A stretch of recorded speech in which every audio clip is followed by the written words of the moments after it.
Mm, Today, we're going to talk about vegan cats and dogs by my friends Alice Dee. I did write many books about different topics. For myself, I am a vegan artist. I do podcasts and I do video games on Twitch and YouTube. Alice, do you want to introduce yourself more? Of course, I'd love to, and thank you so much for having me on your podcast. Well, my name's Alice, and I'm a vegan animal rights activist, a vegan restaurateur, a wildlife conservationist, and a nutritional healer. And I've spent the last few decades working at the intersection of compassion, ecology, and health, which I think are the three elements that really come together in the vegan lifestyle. I've written around 20 books in the vegan space, all focused on helping people live in alignment with their values while supporting the well being of animals, themselves, and the planet. My work has taken me from wildlife rehabilitation centers and wildlife conservation projects to animal sanctuaries, to community education programs and animal rights activism. And through all of it, my mission has stayed the same: to empower people with the knowledge so that they can make choices rooted in kindness, science, and long term sustainability. I have a background in science, so most of my books bring that to the foreground and help people make evidence-based choices that align with their heart and values.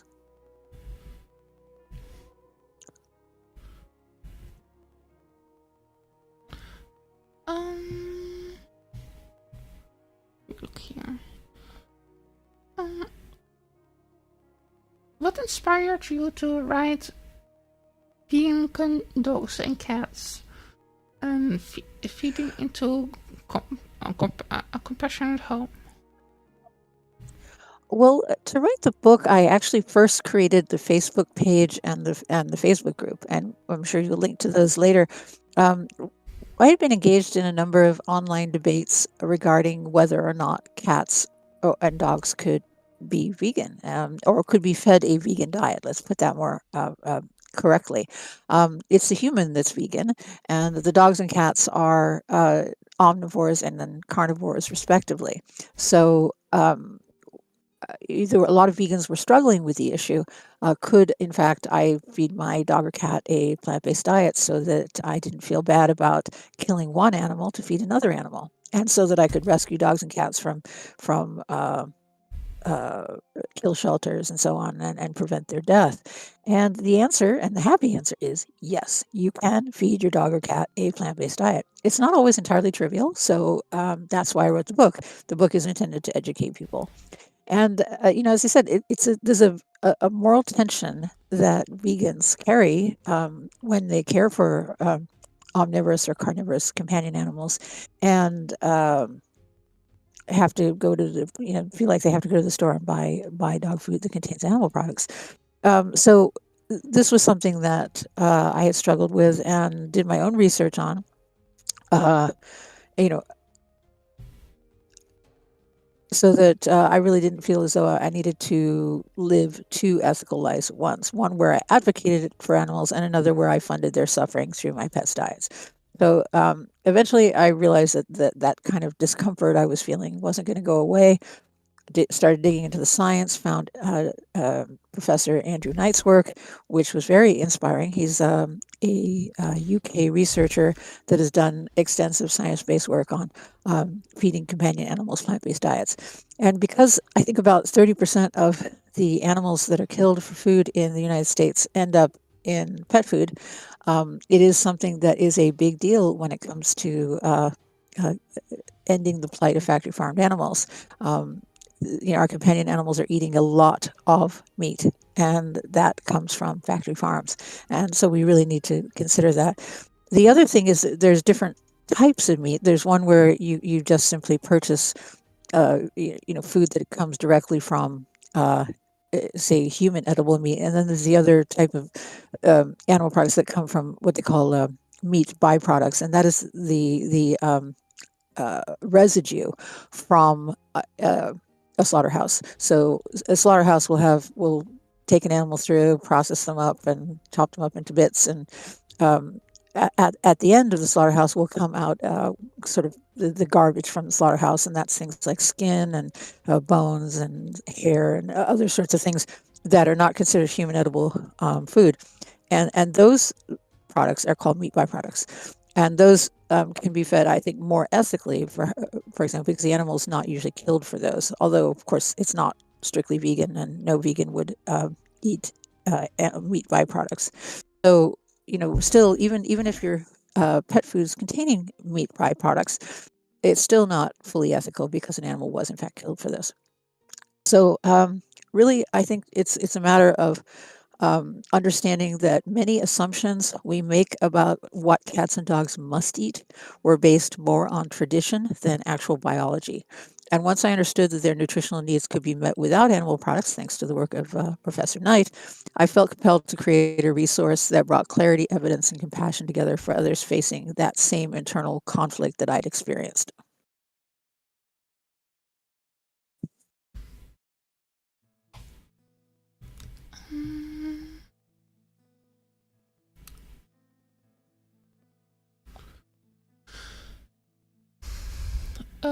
Why did you choose to target a vegan audience specifically? Well, vegans like myself often approach pet care with a unique blend of ethics and responsibility. They're not just asking what will keep their animals alive. They're asking, well, what will keep them healthy and for the longest period of time and aligned with their moral framework. So this creates a very specific kind of anxiety for vegans because the stakes feel incredibly high. We have a big responsibility there. I wanted to speak directly to that audience, which I was a part of, to reassure them that they're not alone in their concerns, that their concerns are rational, and that there is a path forward, a science and evidence-based path forward that honors both their values and their pets' well-being. At the same time, vegans tend to be highly research-driven, intelligent, and skeptical of claims that aren't backed by evidence. In other words, they're interested in making their own intelligent decisions. So the book is structured to meet that need. It's compassionate, but it's also grounded in science, case studies, and practical guidance. Basically, it's a book written for people who care deeply about animals and they want to do things right.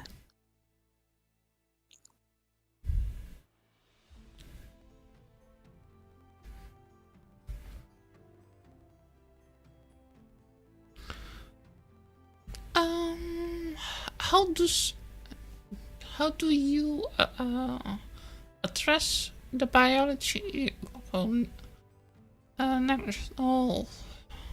a cat and dog in your book? Well, regarding the biological nature of cats and dogs, I start by acknowledging that biology honestly. I'm not pretending in any way that dogs and cats are vegan. They're not. The humans are vegan. But in the wild, dogs are omnivores.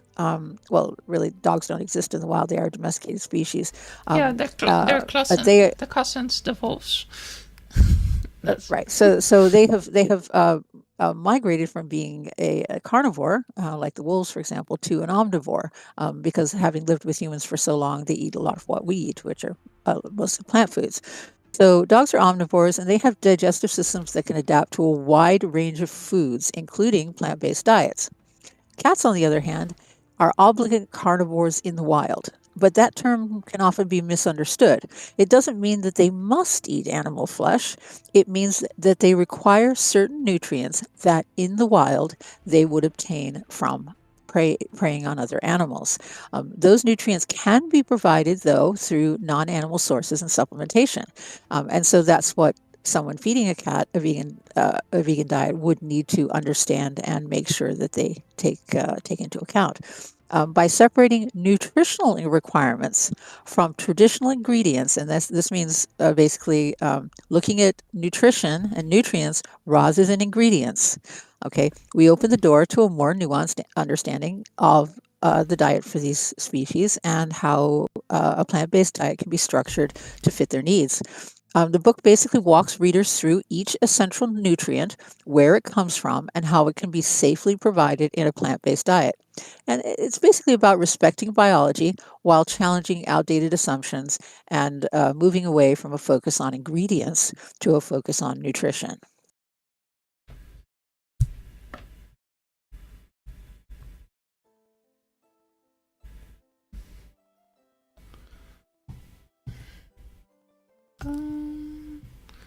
Let me look here. What's the next question? Sorry, I try to. I have my iPad notes before me right now. Okay, let me look here. First, where is Discord? Where did Discord go? Sorry for the interruption. Come on. Well, I could talk about the difference between predatory instincts and dietary needs if you like. Yeah. Okay, well, while you're looking, okay, so predatory instincts are behavioral. They're triggered by things like movement, sound, or scent. A cat, who is a predator, may chase a bird or a toy because it taps into that ancient instinct. But it doesn't mean the cat needs to consume animal tissue to survive.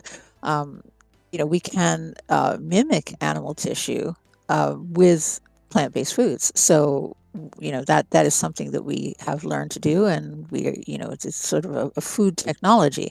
So we also have to understand that humans have predatory instincts too, yet we don't need to act on them in order to meet our nutritional needs. We do not need to predate on other creatures to live. And that's one of the great joys of being a human, is that we can be harmless when it comes to our fellow creatures.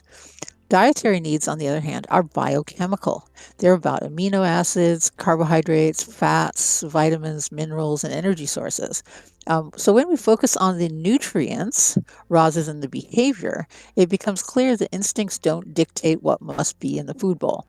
They're separate conversations, and understanding that distinction helps people make more informed decisions regarding what to feed their companion animals.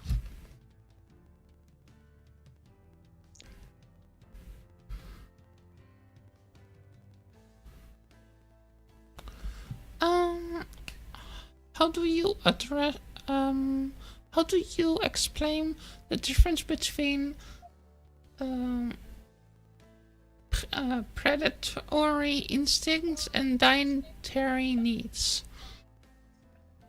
Right. Well, I just addressed that question, Yeah. and really, it's about predation is behavioral, dietary needs is nutritional.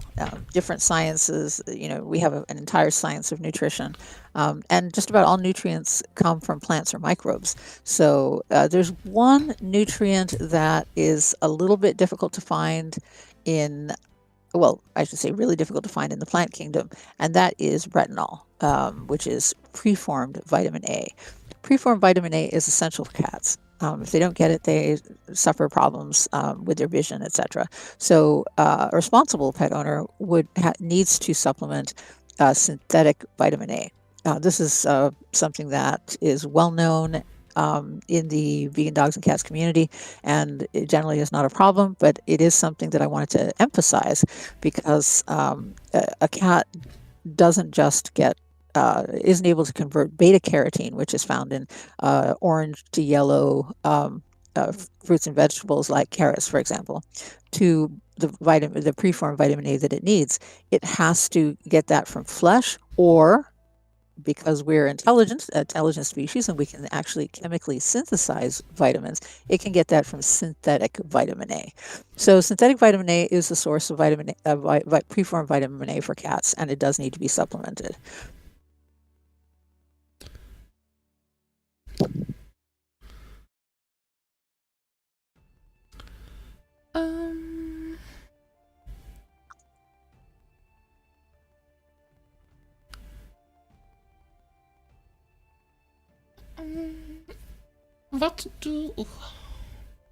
What trends are you seeing in the growing vegan and vegan community and companion animals? Well, The vegan community is definitely mostly keen in having companion animals. Not all of them. There are some vegans who refuse to have companion animals, either A, because they would have to feed them meat, which they feel is wrong, or B, because they think that animals should not be, I guess, subject to human domination, that they should live happy and free. And I think those are valid points, and I think that's up to the conscience of the individual. But there's certainly those who have perhaps worked in kill shelters and seen the euthanasia of healthy animals in kill shelters, and they feel obliged to reach out and assist by adopting. So I think that's where we've seen the shift, is that we, as vegans, we need to be more conscious in our decision making. Since vegans are increasingly adopting animals from shelters, and we've also seen major rescue efforts like is going on right now, I think scheduled for tomorrow with the Ridgeland dog rescue. Many people are actively seeking ways to feed their pets in alignment with their vegan ethics. At the same time, the commercial language is evolving. We see more vegan pet food brands available. Usually you have to purchase them online. You may not have the convenience of being able to buy them in your local stores. And many people are investing in research, formulation, and quality control in order to start vegan dog and cat food brands. So there's definitely a market for it, and there's also a market for supplements. Supplements are used generally if you're creating your own base foods, and I do talk about this extensively in my book, because sometimes people would rather buy, because it's a bit cost prohibitive sometimes to purchase bags of vegan dog and cat food and have them shipped to you. So they'll use their own ingredients and then add a supplement to that. And then that's relatively cost effective. It does take more time, but it is more cost effective. So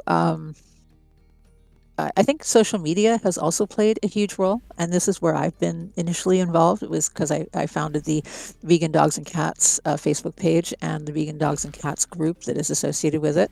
And we have a pretty extensive community of people who've been feeding dogs and cats. The group is private, by the way. We didn't want it publicly visible so that people who were members could feel more comfortable sharing their stories. And we've seen a lot of case studies. So people are definitely sharing their experiences. They're also sharing their pets' transformations, how they're seeing, better weight control, often better longevity, better hair quality in these creatures that are being fed vegan diets. And this is also, I should stress, being responsibly fed vegan diets. And we're not talking about cats eating a bunch of lettuce and mangoes. We're talking about them eating a nutritionally adequate plant-based diet. So this is, and it's generally also supplemented. So for cats, it would need to be supplemented. I think, it's also about overcoming challenges, figuring out, well, gosh, my cat's urinary pH is too high. What do I do? Sort of thing. And that's when, you have experienced people who've been doing this for a long time, like myself and others. We can tell the people who are just starting out how to get started, and it's helpful. It's kind of a collective storytelling that helps normalize the idea that plant-based feeding is not only possible, but increasingly common among vegans. And we've helped create a supportive community where people can learn from one another and share their experience and ask questions. So I would say, I guess, getting together and having a community conversation about the subject is what I've seen as the main trend in the vegan community.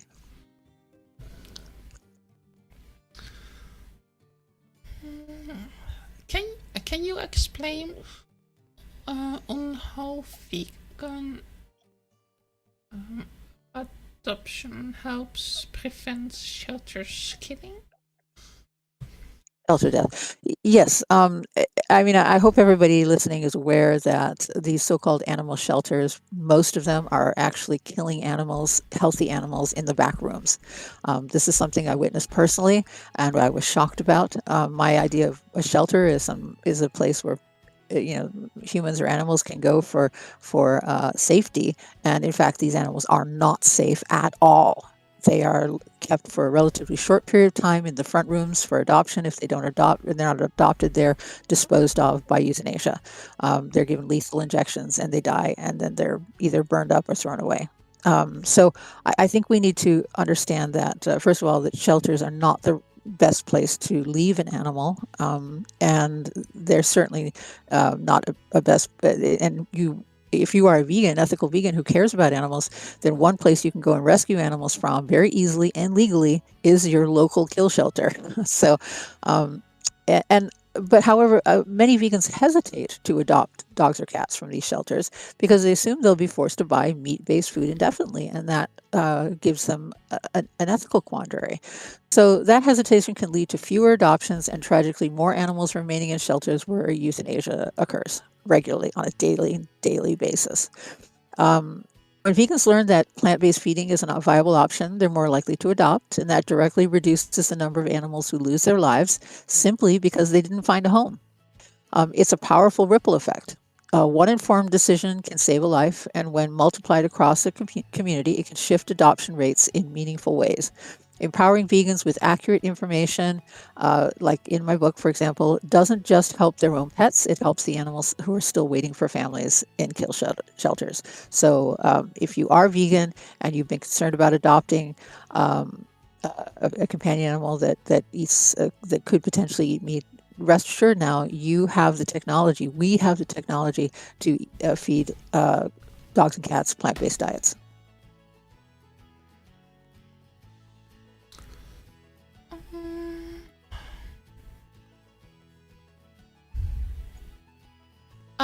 What health improvements have you seen in plant-based cats and dogs? Oh, I touched upon this briefly earlier. Many caretakers who feed plant-based diets to their companion animals report improvements in digestion, reduced allergies, shinier coats, and healthier weight management. Some animals with chronic issues like itchy skin or food sensitivities experience relief when switched to plant-based diets because they're no longer exposed to common allergens found in meat-based foods.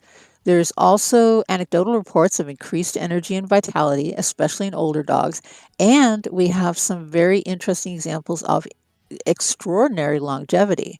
So while each animal is unique and has its own history, the pattern is compelling. When diets are well planned and nutritionally complete, based on plant-based foods, many pets not only adapt but genuinely thrive on these diets.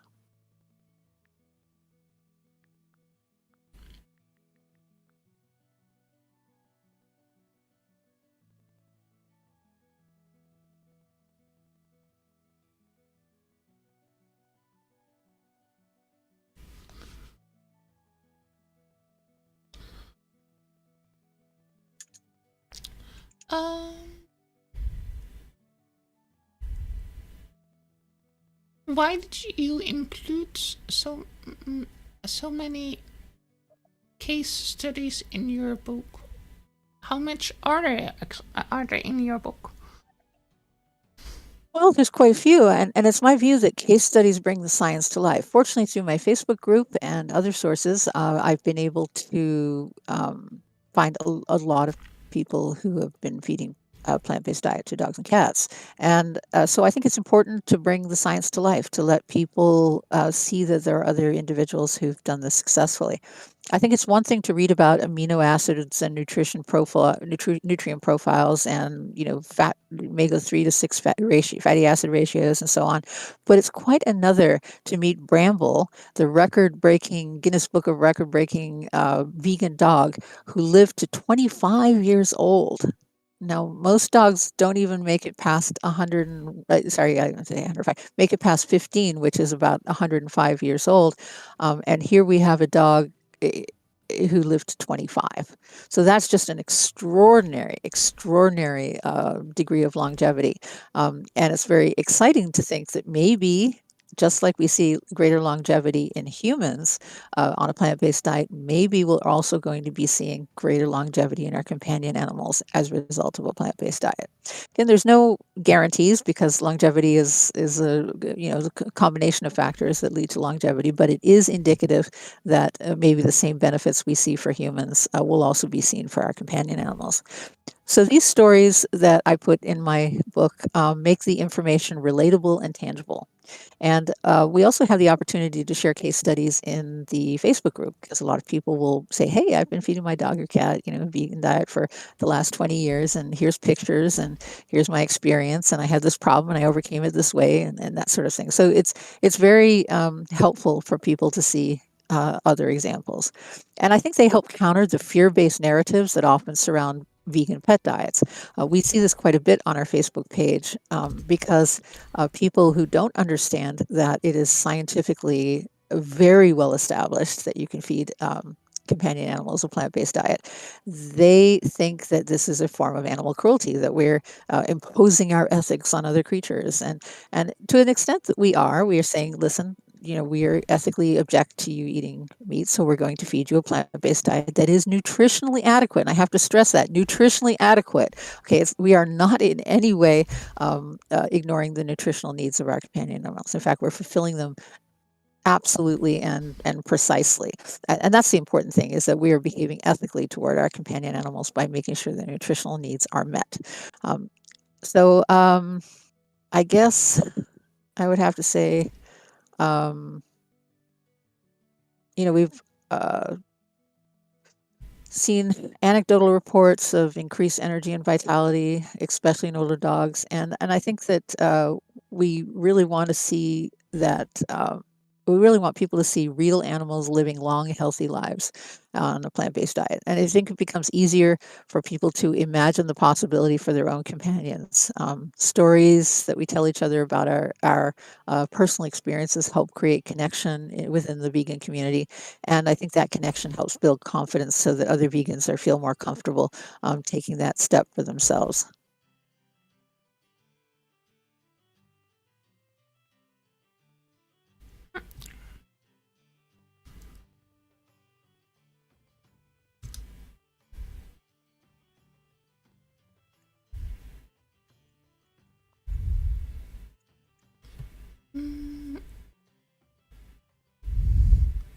What are the most important nutritional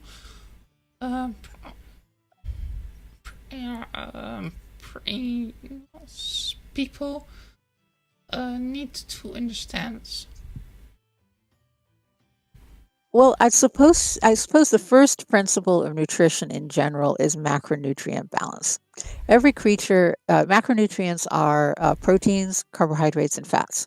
And every creature has, I guess, what you would call an optimal macronutrient balance that determines what they should be eating ideally. Now, most creatures are quite flexible. They can go from, different macronutrient balances on different days and still be just fine with that. But the idea is the general trend. And so we want to ensure the right proportions of protein, fats, and carbohydrates for our companion animals. Dogs and cats have specific needs which are notably higher than humans in protein. So this is something that you really need to take into account. Human protein requirements are about 5%. Maybe they double that to 10% just to be safe. Whereas in dogs and cats, it's more like, say, 20 to 30% for dogs and over 50% for cats. So really, it's mainly about the protein in dogs and cats. And we have to make sure that their specific needs are met, regardless of whether the ingredients are plant or animal based. So again, focusing here on nutrients, not on ingredients. That's the key here. The second principle is supplementation.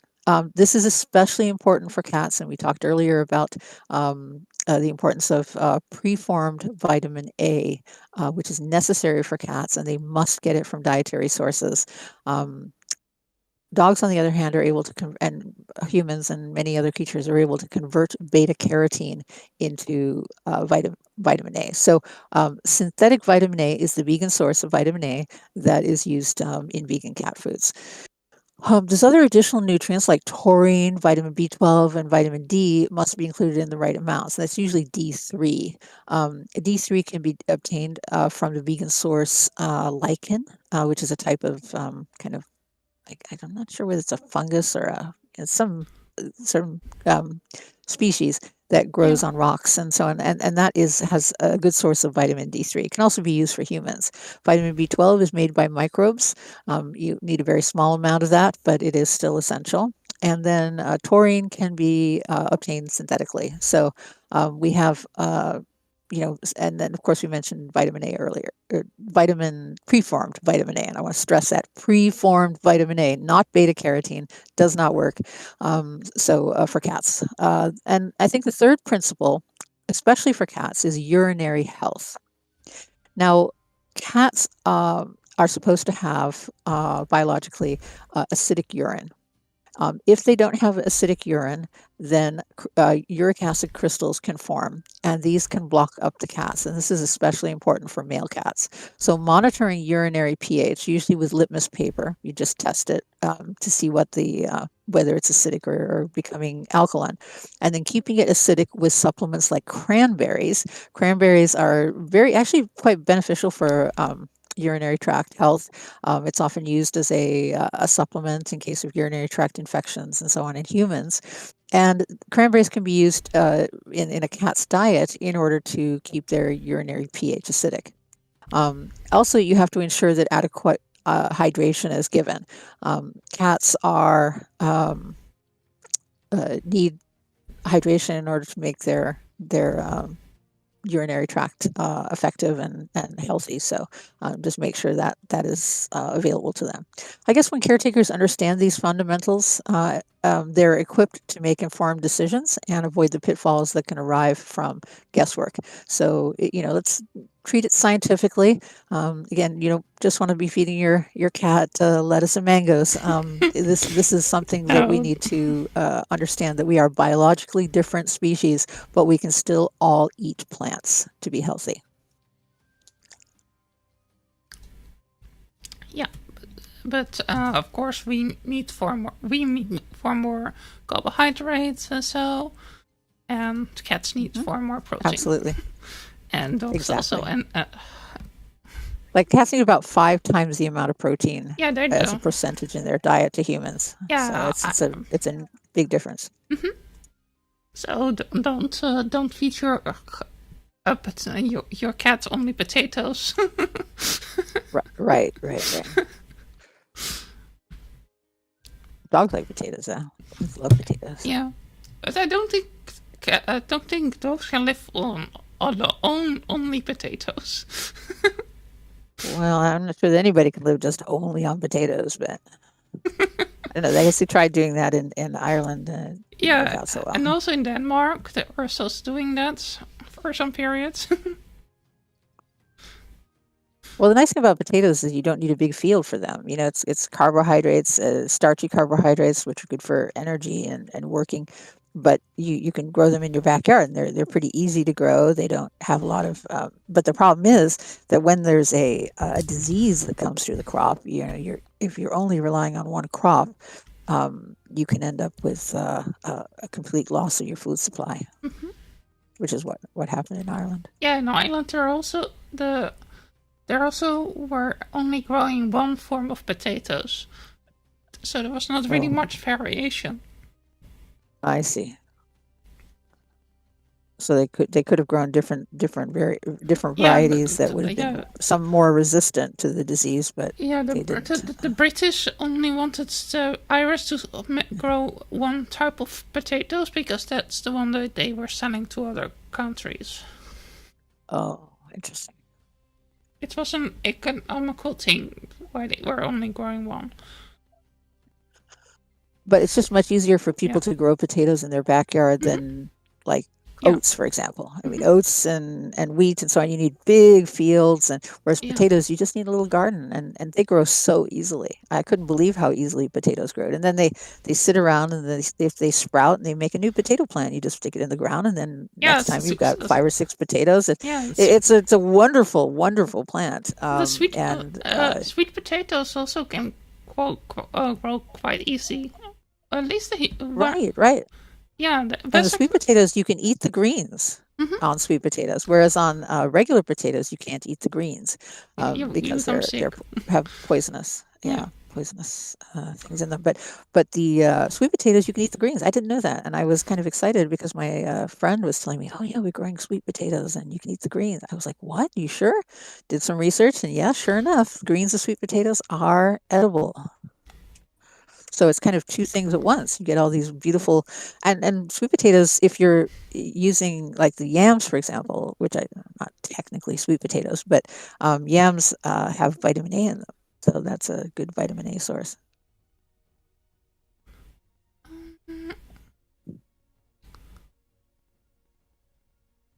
What's the year? Let me look. What is the next? What was the next question? I would say probably biggest mistakes, maybe. You know what the pitfalls are. Yeah. What are what's which question was it again? How do you, What are the biggest mistakes people make when trying to feed vegan? Yeah. Want to try What that are the one? biggest? Okay. Yeah, Okay. that's the best one. I think. So I would say the most common mistake is assuming that vegan automatically means healthy. Now, for humans, that is often, truer. But let's face it, even with humans, Oreo cookies are vegan and they're not particularly healthy. So I think it's important to remember that a diet can be plant-based and still be nutritionally incomplete or overly high in nutrients that aren't particularly healthful. So some people try to improvise meals without understanding the specific nutritional needs of their pets. We discourage this because this can lead to deficiencies over time or excesses over time. Another mistake is to transition too quickly or skipping essential nutrients. Cats in particular require careful planning and monitoring. So my book emphasizes that feeding vegan is absolutely possible, but it must be done responsibly with attention to detail and willingness to learn. And I think the other thing is that assuming that dogs and cats can eat as much salt as humans can, and that's not true. So if you're just taking a can of salted tuna and feeding that to your cat, you'd have to, that would not be a good idea. And similarly, if you take salted plant-based food and feed it to a cat, it's not a good idea either. So we need to address the salt issue, and I think probably we'll talk about that later.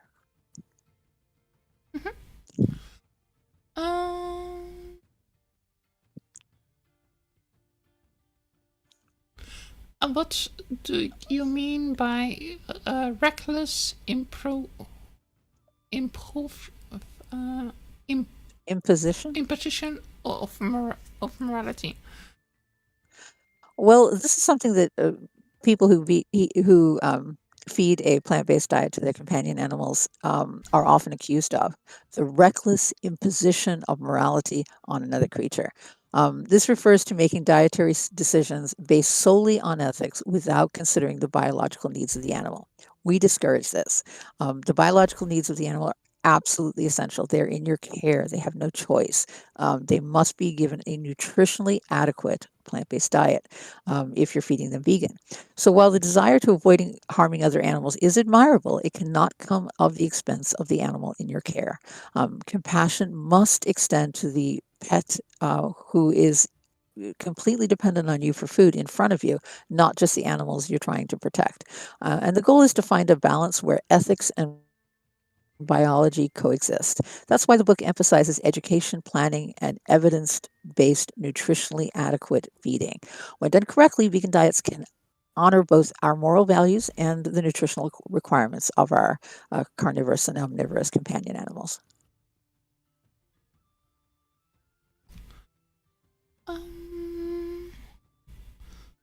What do you...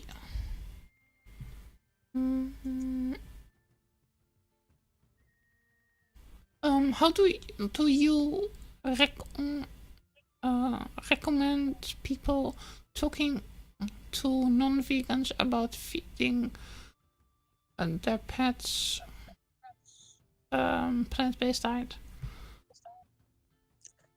Well, I usually avoid the subject when I'm talking to a non-vegan. I'll be absolutely honest with you, because it just is so explosive, a conversational topic. Um, but if you do need to breach the topic, if the topic is brought up to you, then I always suggest leading with science rather than ideology. Yes, it's fine to say, I prefer not to kill one animal to feed another. That is fine, I think. But then please back it up with science that it's okay. Make sure that you're stressing the nutritionally adequate part of the plant-based diet that you're feeding. That's essential. You can also share research. Professor Andrew Knight's research is very rigorous and easily available online. You can also share case studies. And veterinary insights. So most people respond better to data than to moral arguments, to be absolutely honest. And it's also helpful to frame the conversation around your own experience rather than trying to convince others to change their choices. So just say, well, my experience in feeding my dogs and cats a plant-based diet was just fine. I raised my puppies on, and just or whatever. I fed my rescue dog. However you decide to frame it, if you stay in the I space and talk about what you found helpful, then that's a better place than trying to say you should do this, you should do that, etc.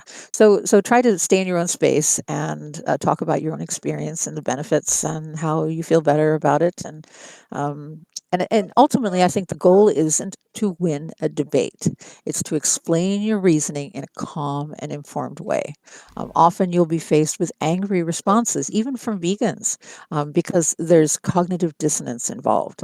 From non-vegans, they might get very angry because they think that you're mistreating animals uh, that are in your care. And vegans might feel bad because they have been feeding their dogs or cats animal foods, and they've some sort of been able to reconcile and saying, well, they were born to eat that, so therefore they should. And I think that's where they can also feel very upset and angry, thinking that they've been doing the wrong thing all this time when they could have been feeding a plant-based diet. So, again, trying to stay in your own space and explain your reasoning calmly, informed, evidence-based. And when people actually see that your companion animal is healthy and thriving, that often speaks louder than any argument. So don't be afraid to share pictures and personal stories when you have them. And, uh, you know, I think it does help to raise awareness. I was kind of a little bit shocked at how much negativity came to our Facebook page from both vegans and non-vegans when we initially put it up. But when we just calmly just said, we put up a little, I guess it was a frequently addressed issues section at the front of the page, and then that helped people understand that we're not suggesting doing anything irresponsibly. So then we got better responses. But initially, it was shocking to me how many people resisted this idea. Interesting. That you even got so much backlash from vegans about it. Yeah. That vegans and non-vegans. Vegans considered animal abuse. Non-vegans were even more adamant. I mean, it was very, and they used very unpleasant language to describe it, so indicating that they were very angry at us for even suggesting such a thing.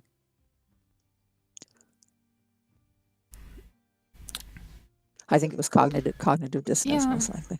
I mean, why not even try first listening also before you?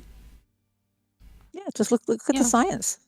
Look at science and look at the performance metrics of the because we have plant-based vegan dog and cat food that you can buy, kibble even, and look at the metrics of its performance versus non-vegan foods. It's great. It performs really, really well. And so there's a reason for that, and that's because dogs and cats can comfortably be fed a nutritionally adequate plant-based diet, and that is a fact. And so once people understand that it's a fact and that we have science for it, and it's not just an ethical, preference or something, it's really very compelling. And that's why I wrote the book, is I wanted people to understand that it was something they could feel comfortable about. And I stood up and, made this page first of all, and then after the page started to evolve a lot of conversations, and I started to get more rigorous in my communications to people. I thought the book was necessary. Understandable, yeah.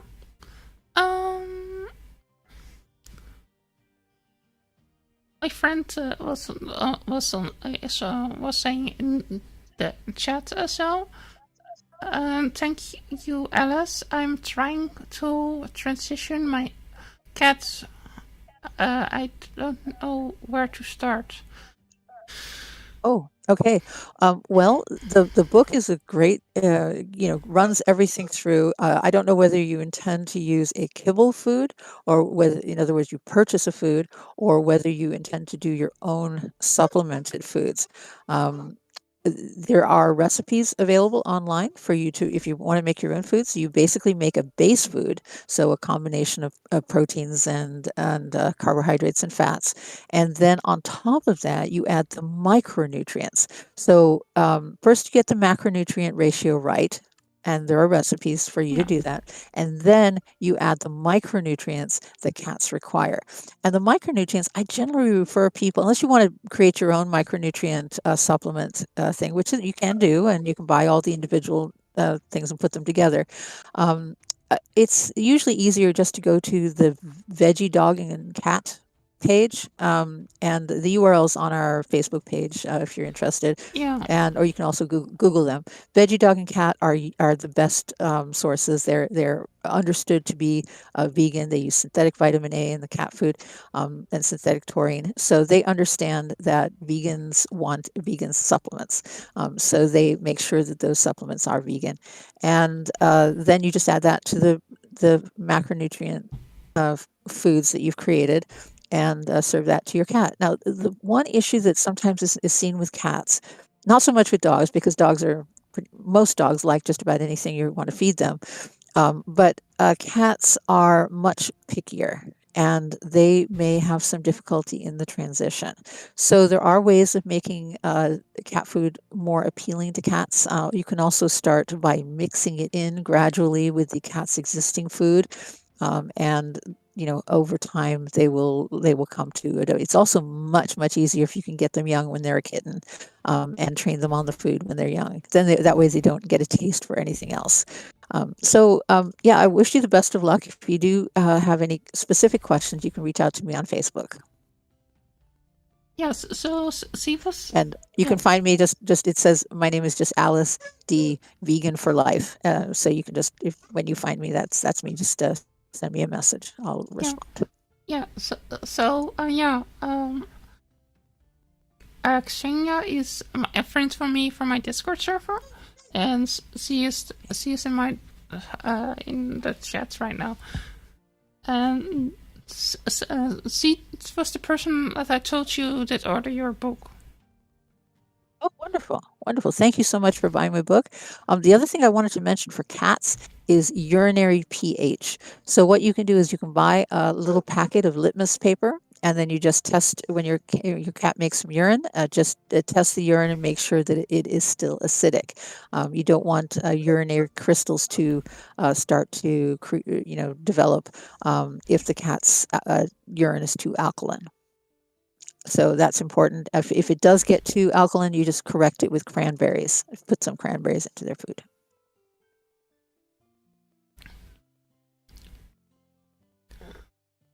Yes. What makes your plant-based meal plans for dogs? That's okay. Right. So dogs are so much easier than cats because they're just, at least my dogs anyway, are just like love to eat everything. They just love to eat. Eating is so much fun for dogs. So, but yeah, you have to consider the nutritional completeness. So I guess meal plans that I suggest are built around nutrient completeness rather than just ingredients. Think about this. Focus on nutrition, not ingredients. Nutrition, not ingredients. Okay, that's the key thing to keep in mind here. So my meal plans include plant-based proteins in the right amount, about 20 to 30% of dietary calories, healthy fats. We don't want to go excessively into the saturated fat area because it's just as unhealthy for dogs as it is for humans, and we've seen that because of the excessive longevity of a number of plant-based dogs. So healthy fats are important. Also, the omega-3, omega-6 fatty acid balance is important for dogs as well. You want to make sure they're not getting too many inflammatory omega-6s in comparison to the anti-inflammatory omega-3s. Essential amino acids, there's just like for humans, dogs also have essential amino acids, and amino acids are what is used to build protein in their bodies. So they do need a balanced amount of essential acids in certain proportions. And so that's important too. And you can use complementary proteins, like, for example, beans and rice. Beans or lentils and rice. So legumes generally have a certain amino acid profile, and grains tend to have a complementary amino acid profile. When you put them together, they have a perfect amino acid profile. So that's why, and they don't have to be eaten at the same time either. They can be eaten at different meals, but as long as they're eaten in similar proportions, they allow you to eat less calories and get a full amino acid profile. But you could also just eat more beans, for example, or more rice, and that will eventually also, but you just probably have to take more calories in to get the same balanced amino acid profile. And then making sure you have the right supplements on top. Again, with dogs, it's not essential because they are omnivorous, not carnivorous. They really can get by on mostly what is in plant-based foods, with the exception probably of B12, because if they're not eating a lot of, I guess B12 is usually found in dirt and feces. If they're not eating a lot of dirt and feces, then they probably need B12 supplements just like humans do. How do you approach meal planning for cats, given their unique needs? Well, as I mentioned earlier, cats are more particular, both nutritionally and behaviorally.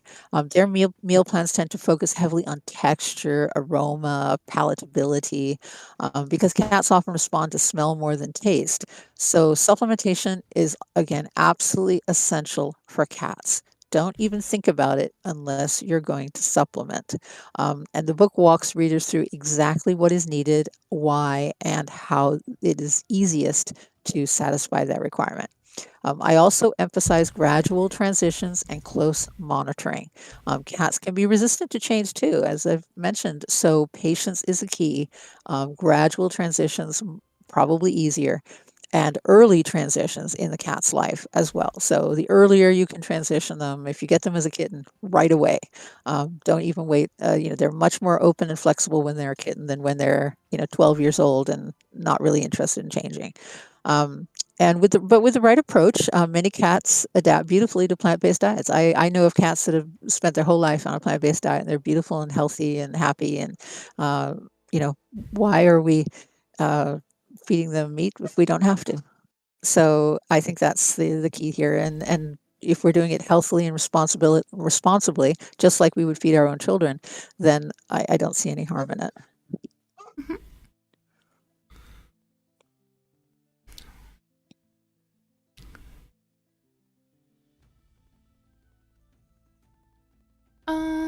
What should people look for when choosing commercial vegan cat food? Well, I think it's important to look for brands that meet AAFCO or FDIF standards. These are standards for companion animal foods. We want to provide a clear nutrient analysis as well. Usually that will be on the label, and make sure they include essential amino acids like taurine and L-carnitine. Transparency in ingredient sourcing is also important, as is a strong supplement profile. So we want to make sure that the ingredient sourcing is vegan, and that the supplement profile includes preformed vitamin A for cats. It's very important, as well as vitamin B12. again, not all brands of vegan cat foods are created equal. So you want to see that there has been testing done on the cat food. And so it's worth taking the time to read the labels, research the companies, and choose products that prioritize both quality and safety. My book includes reviews and recommendations to help guide that process. And you can also find similar information on our Facebook page, Vegan Dogs and Cats.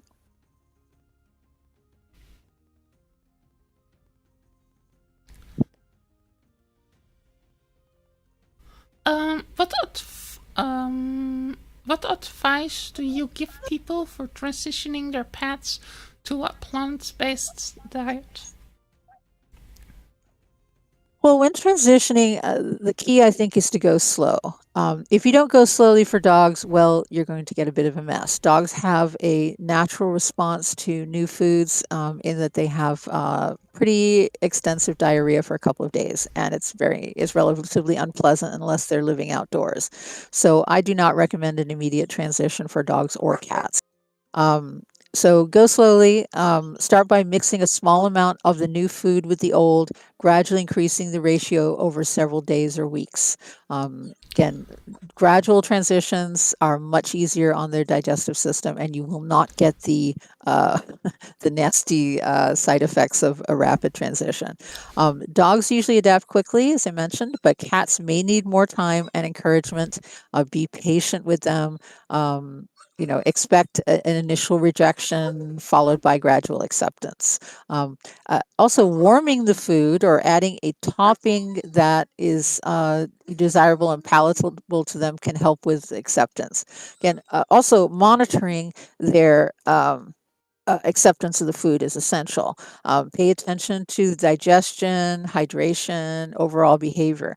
Plant-based food can have different hydration levels than especially if you're making your own, can have different hydration levels compared to kibble. So, and also check out their overall behavior.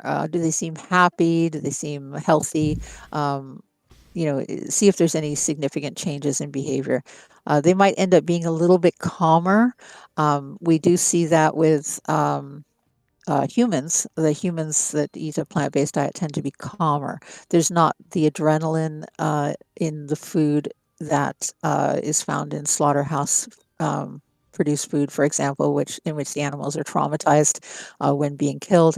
So it tends to make them calmer because there's no adrenaline in the food, which can be a good thing. It's they're more restful, peaceful. And I guess really summing it all up, I would just have to say a thoughtful transition sets the foundation for long-term success. So, and understand that it may require patience and persistence to make it effective. So, for example, starting with around 5%, starting from 5% mixing, and then over the couple of weeks, then slowly going more and more until it is 100 or so. I think that would work well with cats. With dogs, you can go up to 25% right away. Okay. Yeah. Dogs aren't that picky. Most dogs are not that picky. Okay, but most cats are really really picky.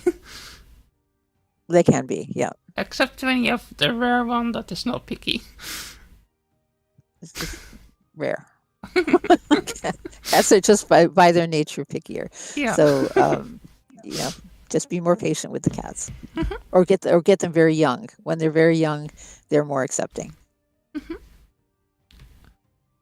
Just like with humans, often so when they become older, they are also harder to change. True. This is very true. Say, I'm 90 years old. I'm not going to change my diet. Whereas a kid will just take what you feed them, Why is salt intolerance an important topic for plant-based feeders? Well, many people assume that plant-based diets are automatically low in sodium, but that's not always the case. Especially if you're using processed foods, they can, or canned foods, they can definitely contain a lot of sodium. Cats and dogs have different sodium tolerance than humans, generally lower sodium tolerance. So excessive salt can strain their kidneys or cardiovascular systems. This is important. Um, so monitoring salt intake ensures their diets support long-term health, and you can, if you are making the food yourself, you can make sure that there's almost no salt in it, or there's only the amount of salt that's necessary. Now, most commercial foods do have some salt, so that doesn't mean cats and dogs have to have no salt, but just not nearly as much as humans are used to eating, and it certainly should not taste salty. So monitoring salt intake ensures their diets are healthy, and it's a small detail that can have significant implications, which is why I dedicated a full chapter to it. Responsible feeding means paying attention to both the big picture and the finer points. And again, you want to make sure that, in terms of the other common issues, just want to make sure that digestive upset isn't going to upset you, because that can be an initial symptom in dogs. And those issues generally involve with a slower pace. And so, the book is quite detailed in its troubleshooting tips for managing situations and pitfalls. So, you'll want to check that out, as well as for the cats and their urinary pH fluctuations. That can be a concern. So, make sure that's addressed if you are transitioning a cat. But my general view is that the challenges are all manageable, and if they help your conscience and save animals, then it is probably a good thing to consider. And also, you'll be a inspiration to others, and able to help others feel more comfortable doing the same thing. What do you hope changes are in the broader conversation about feeding companion animals or pets? Well, I genuinely, and this is partly as a result of having to respond to so many angry comments on our Facebook page, I really hope that we move away from fear-based narratives and toward evidence and science-based discussions on this subject. I really do.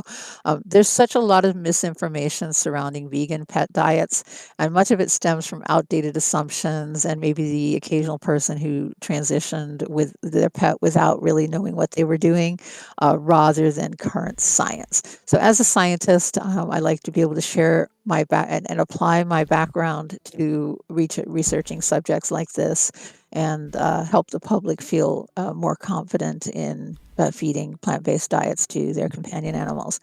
I generally want people to feel empowered about exploring these new possibilities without feeling judged or dismissed or insulted, or people getting angry at them and yelling at them on Facebook. So that's why we start to. That's why, partly why I wrote the book, is I wanted people who were seriously considering the transition to have the full picture in one place, as well as the support group that the Facebook page provides as well. So we have both the page and the group, and I'd really recommend anyone who is actually feeding a dog or cat vegan, or contemplating doing it in the near future, that they join the group. It is a private group, so you can rest assured that nobody there is going to yell at you or say nasty things to you. And in fact, you'll get quite a lot of support from people who are experienced in doing this. So ultimately, I hope the conversation becomes more compassionate, not just toward the animals in our homes, but toward the animals in our food systems as well, and toward the people who are actually putting this compassionate thing into practice. When we approach the topic with openness and curiosity, I think we create a space for meaningful change. And since 30% of the animals that are killed in the United States for food are killed to feed companion animals, I think we have a big responsibility to that 30%, to start to show a kinder way out of that problem. What do you hope the readers and the listeners of this podcast will take away from This all? Well, I hope that from the book, the readers will walk away feeling informed, confident, and inspired to feed their companion animal a plant-based diet. I really do, and I think that the book succeeds in that. Feeding feeding a pet a plant-based diet isn't just about perfection; it's about intention, responsibility, and of course, love. We love our companion animals. They are our family members. They are our friends. And I think it's important to make sure that they're cared for well and that their diets are nutritionally adequate. So, when done thoughtfully, I think feeding a plant based diet to our companion animals is a powerful expression of compassion for all animals, including the ones we share our homes with. More than anything, I just want readers to know that they're not alone in their questions or concerns. There is a path forward and a group of people willing to support you that honors both ethics and biology. And my goal, really, in writing the book was to illuminate that path as clearly and compassionately as possible for those who choose to walk it. Thank you for having you today. Well, thank you so much for having me on the podcast, and I hope you'll share the links for my book so that people can find it, and also the Facebook group so that people can join the group and follow the page for more information on the subject. I'd also be happy to answer your questions personally. You can message the page, or you can find me and message me. I'm going to post again all the links to your page and so, and to your book for everybody that wants to see it and order your book and want to learn more about your book. And for the people that are interested in other books of Alice, I have a whole list of podcasts so that I did with her in the past. I think I'm going to post that too in the so sorry if anybody wants to look later into other stuff that we did in the past.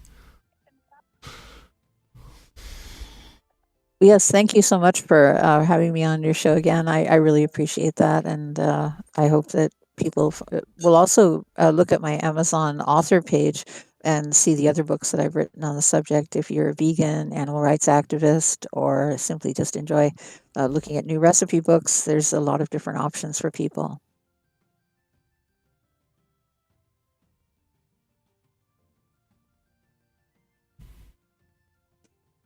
I need it. Okay, then because that's the last one. I remember.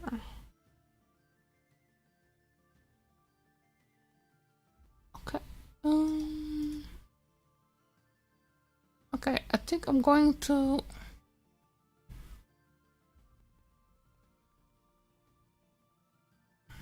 post it now, and then I'm going to stop my stream. I'm being back. I'm back on YouTube. I'm back basically on Monday back, and then I'm going to do some art, and I'm probably going to work on some sketch I make. Maybe I'm going to start a new project. Maybe I was thinking about making some animal-based artworks.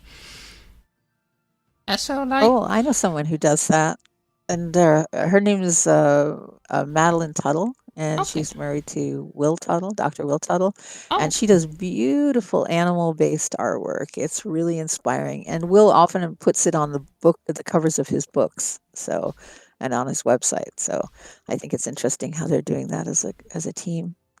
But yeah, showing animals beautifully in artwork, I think, is a great way of touching people's heart and getting them to be more compassionate toward animals. anyway, I'm closing the stream now, and then I'm back with Alice probably next Saturday. For everybody that wants to